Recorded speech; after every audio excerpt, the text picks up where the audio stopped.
Hey everyone, this week's podcast was originally recorded during our Social Talent live event where Johnny spoke with world-renowned expert John Vlastelica about how he helped instill a culture of hiring in Amazon's early days. Remember to visit socialtalent.com/live to make sure you catch our next live event. Enjoy the show.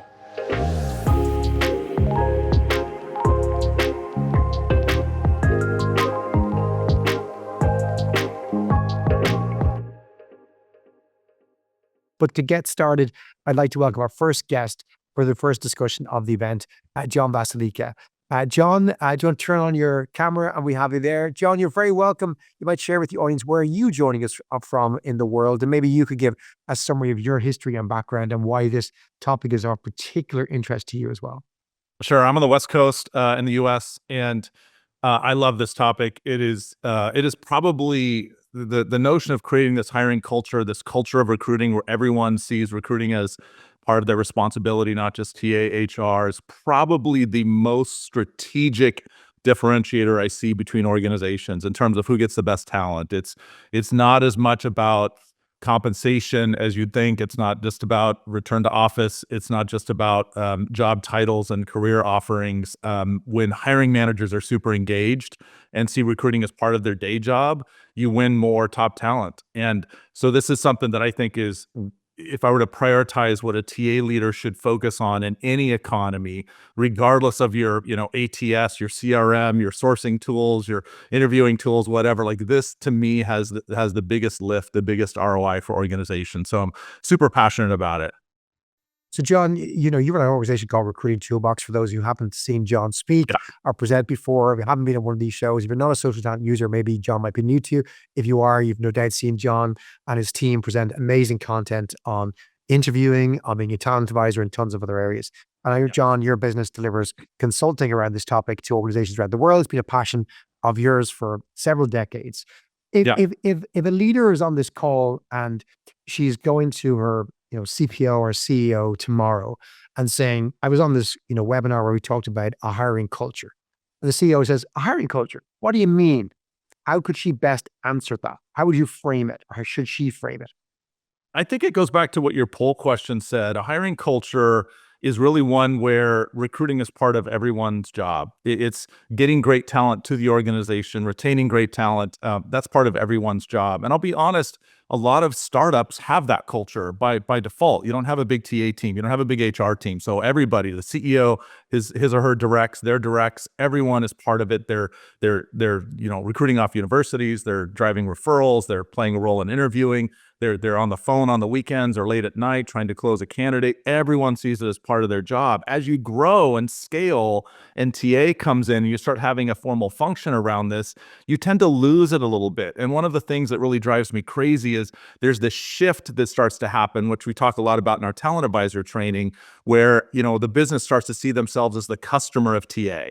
Right. And it starts to shift where it's like, oh, we have this big talent acquisition recruiting team now. Now maybe I don't need to step up and play as big of a role. I, as the hiring manager, can just be an interviewer, a reviewer, an approver, not really someone who's engaged in getting great talent to the organization.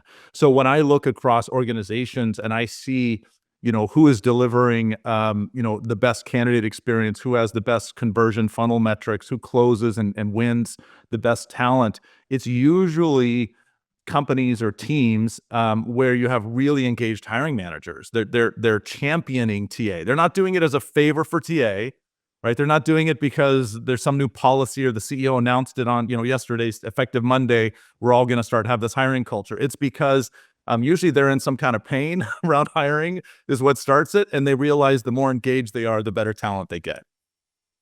John, I know it. In your early career, you work with Amazon, you work, directly with Bezos and the senior leadership team back in probably the earlier days of Amazon. Not to date, you were a teenager when you worked there. Let's just say that. Yeah, right. And I think Amazon, in the world of recruiting is pretty famous for, most people would agree, I think, having this hiring culture. And maybe it's most typified in their bar raiser program well, maybe you can explain the bar raiser program, but to me, people talk about Amazon, they talk about bar raiser interchangeably. I think what they're aspiring to achieve is probably something of that culture where, despite the fact that Amazon's scaled to more than 1 million people now, it's probably fairly well consider that they have retained this hiring culture, this shared responsibility.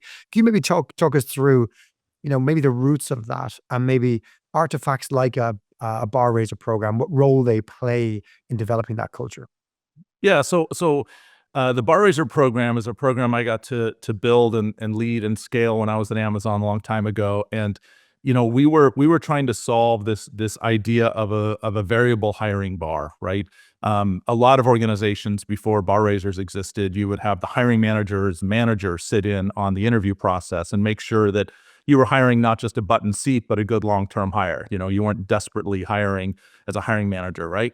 And so the Bar Raiser program, the origin story is really around how do we make sure that we maintain a high bar as we scale, recognizing that we had a few areas where you brought in a leader who maybe wasn't effective at hiring, hired a team, the leader didn't work out, and now we're stuck with a team of low or average performers. And so it became part of the culture that you would have an independent, not the hiring manager, not working for the hiring manager, interviewer and hiring meeting facilitator who had veto power, but who was a trusted assessor of talent, who was well respected by the business, well respected by hiring teams. So you'd be a hiring manager, this bar raiser would be added to your interview process, and the bar raiser would interview not with a short-term lens, is this a good fit for this, rec number 744? It's is this a good long-term Amazon hire? And one of the ways that helped with kind of hiring culture, although it wasn't primarily aimed at hiring culture at the time, it was more aimed at just quality control, was really around shifting some of the orientation of recruiting as just a TA responsibility or a TA problem or TA opportunity to a business opportunity. Bar raisers would spend, some of them, more than 10 hours a week on top of their day jobs interviewing, often for roles that were not even on their own team. So this was an incredible investment by the person, by the business, to say hiring is that important that we want people out of the business to dedicate a big chunk of their time. Now, Amazonians worked, 60 plus hours a week. So I guess it was 25% of their week, but it was kind of one of those things that it wasn't thankless. You were definitely rewarded for it, but it was one of those things that, like, you could tell we had to have a culture. You had to have executives role modeling this. You had to feel like there was accountability around this to make it scale, right? To get it to the point where it became the Amazon way of hiring. And so a lot of it was around not just quality control, not just kind of getting the business involved, but also the bar raiser was an educator, a coach. The bar raiser gave feedback on your feedback on a candidate. The bar raiser was able to provide some decentralized accountability to make sure that we were making quality hiring decisions beyond what a recruiter talent advisor or the hiring manager would do. And so for me, it was one of the secret weapons of Amazon scaling a high hiring bar, was to have this inspection and accountability mechanism inside every single hiring decision across the company. And so that was a big part of Amazon's success. And it's interesting because while Jeff Bezos didn't talk about the Bar Raiser program in 1998, I joined in 1998 as a teenager, as you said. But Jeff Bezos even talked about hiring and the questions we ask ourselves to make sure that we're maintaining and scaling a high hiring bar in his letter to shareholders. So this was a company that was much smaller, a fraction, right, of the size that Amazon is today in 1998. But it was that kind of commitment to keeping the bar high as we scale and acknowledging that one of the biggest risks to our company's success was, not getting top talent in the organization. And he found it worthy to kind of call out in his letter to shareholders. And he attached that letter almost every year, all the years I was there. And I think up until probably Andy Jassy took over as CEO, it was referenced every year as kind of one of the most important things that makes Amazon Amazon. I think we'll have the team share that letter into the chat so everyone can dig into it if they want to. John, I think any TA leader listening, any recruiting leader listening today is probably going, yes, I want that. Why wouldn't you want, that kind of culture, right? But you mentioned two things that you maybe threw away, but I want to circle back because I think they're really important. I'd love if you dig into them. You mentioned executives modeling this behavior, and you mentioned accountability. Would you mind digging into the importance of the two of those? I think they shouldn't be just understated and they shouldn't be glossed over by folks, because getting to this is, agreeing we should have it is kind of easy, but getting to it, I expect, is hard. So maybe talk to me through those at least those two aspects of getting there. Yeah, and I want to share something. So let me kind of share my screen real quick. This is from our hiring manager maturity model. And one of the ways, you can't have an accountability if you haven't established what good looks like first. And one of the things that I think a lot about and I try and help our profession with is how do we make sure that we are not just the whiners about terrible hiring managers. And in fact, we hold the mirror up and ask ourselves, have we even set expectations for what good looks like for a hiring manager in our company? And I see a lot of recruiting teams complain about disengaged hiring managers. And I'm always like, yeah, but you might be the enabler on this. You might not have even established what good looks like. And so in the hiring manager maturity model, which you can download off our site and we'll throw in the chat here, we talk about kind of the different levels from kind of the passive aggressive or passive hiring manager who, recruiting sucks kind of hiring manager, all the way to the talent champion. And one of the ways that one of the starting places for creating this culture is defining what good looks like. Otherwise, there's no way to hold people accountable. And the framing that I tend to use when I think about this accountability is that not, this isn't about shifting work from TA to hiring managers. This isn't like, hey, we're really busy in recruiting. Could you help us get great talent? That is the wrong framing. That doesn't speak to them. What speaks to the business more, what speaks to hiring managers more before you would kind of have the accountability mechanism is top talent is demanding this. That this isn't you doing TA a favor. This is if you want to get your unfair share of top talent, you have to step up. You have to level up. You have to be more than just that kind of passive hiring manager who just complains that they're not getting enough resumes from recruiting. You have to play a much bigger role. And it's because top talent expects to have a leader who is more than just an interviewer in the interview process. They expect a lot more Q&A time and such. So step one in accountability to me is really defining what good looks like and framing it the right way. The kind of accountability that I've seen work really well ranges from kind of rewards and recognition that kind of reinforce the behavior to actually building it into performance review. So I was really fortunate at early Amazon. I shared an office for a while with a person that was working on our new performance review docs. And this thing had gone through many revisions. And I said, hey, is there any way we could actually put an expectation around recruiting in the performance review that every hiring manager, every people manager in the company will now be evaluated on? And it was so much part of our culture and values, it was a no-brainer to stick it in there. Most organizations, when I ask them around accountability around hiring manager performance, they haven't established what good looks like. They don't measure it, and they certainly don't put it into their performance reviews. And so I would say one of the early mechanisms that I'd be thinking about if we're on this webinar listening to this would be, how do I establish what good looks like? And how do I then make sure that there's some accountability around that so we measure? And so one of the things that I'm really excited about, I shared, and we'll put it in the chat, but I shared some sample survey questions. Like one of the things I think companies are doing that's interesting now is we have more surveys, you ready for this, going to recruiters about hiring manager performance. My whole career, it's go to the business and say, how are we doing? How's my driving? We really need to flip that a little bit, still do that, but add on to that, hey, if hiring is a team sport, if this is really something where we want to create accountability, we should be surveying recruiters when a rec closes and say, how did the hiring manager do? And I created a post on LinkedIn's talent blog where I actually give away all the questions that we recommend you use, and we'll throw that into chat there. But those are some of the ways that we think about accountability. Start with define what good looks like, build some mechanisms and performance reviews, get some data from recruiters, and there's all kinds of other metrics you can measure recruiting performance on. So that's part one. Does that make sense, Johnny?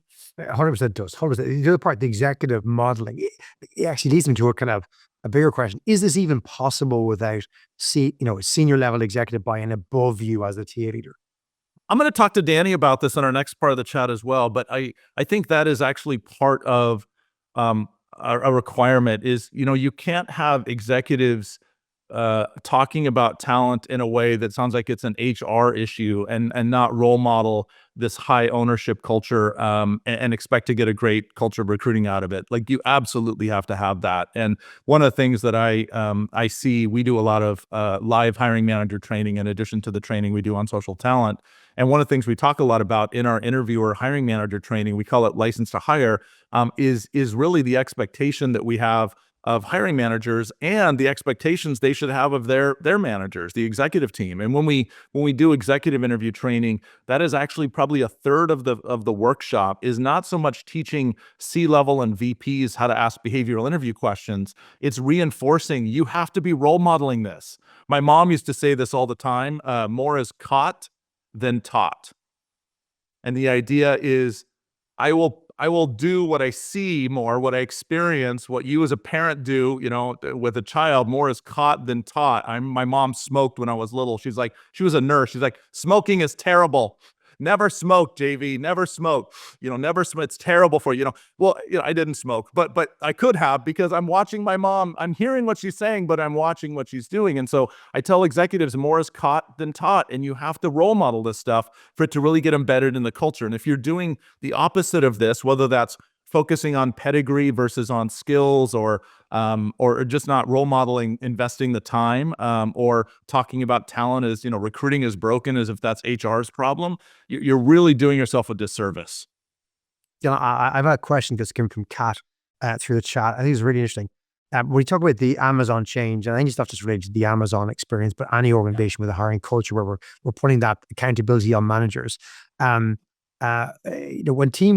managers that are stretched with kind of BAU work, does that get deprioritized over hiring? What does the culture need to say around the forks in the road, the decisions? Like, if 25% of my time is hiring and I've got BAU stuff because I'm running engineering or running sales or running customer success, how is that managed, or how is it managed across clients you've worked with around this challenge?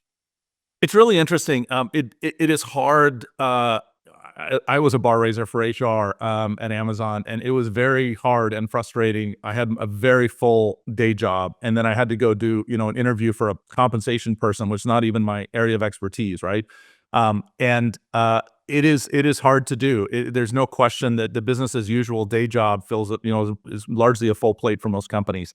You really have to get in the mindset of it's an and, not an or. Like, you have to prioritize it. And one of the ways that you prioritize it and don't ruin this culture is you put hiring as part of the performance review of a manager. If you say this is a really important part of your job, but I'm not even going to talk about your performance in it, including rewarding you financially with bonuses, rewarding you with performance ratings for doing a great job in this, it starts to feel like this extra thing I'm doing. It's a favor I'm doing to TA.